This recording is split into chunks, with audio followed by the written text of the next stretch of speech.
Hi, we're back with some food rescue tips for in your home, and we're talking about the top 5 most wasted foods.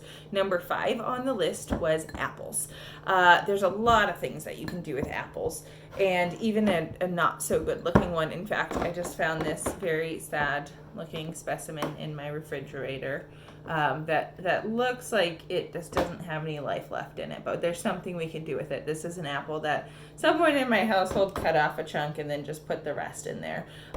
If you have kids, if you ever find a partially eaten apple like sitting in the refrigerator or on the counter, I usually rinse it off, cut off the bitey parts, and then do what I'm about to do right here. So this like kind of dried up piece over here, this isn't gonna be all that good. So we'll cut that up, and this can go in the yard waste bin.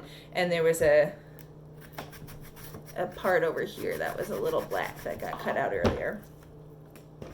But there's not a ton of apple left here, but it's a good apple, and it's certainly not worth wasting. So I'm just gonna cut the extra bits off and get all the little pieces around the core. My son Julian, when he was younger, would eat a whole apple, and somehow there would be like this left at the end, a stem. Every other, I still don't understand how it happened, but he would eat a whole apple and end up with like a stem. Anyways, so all I'm gonna do is just take this apple and rough chop it really quick. It doesn't have to be anything exact. I mean, there's a lot of things that you could do with this apple at this point. Even when you have one that's not super crisp or super fresh, you can cook it in some way.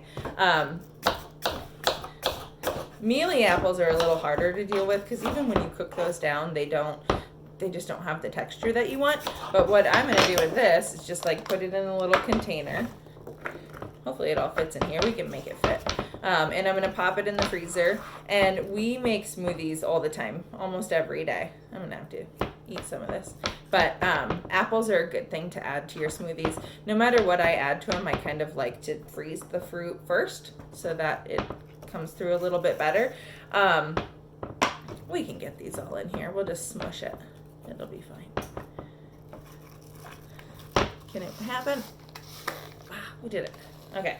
So probably tomorrow morning this will be frozen, and we can pop it out of the freezer when we're ready to make a smoothie and just dump it in. And I do this with all kinds of fruits. If you have strawberries that are really mushy, those are the sweetest strawberries. They're not the best just for eating if you have really mushy parts, but when I have some strawberries that are starting to go bad, I just rinse them, cut off any bad parts, and plop them in the freezer.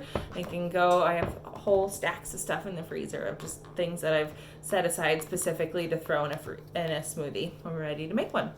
So that's one way you can deal with extra apples at home if you find yourself with some that you're considering throwing out.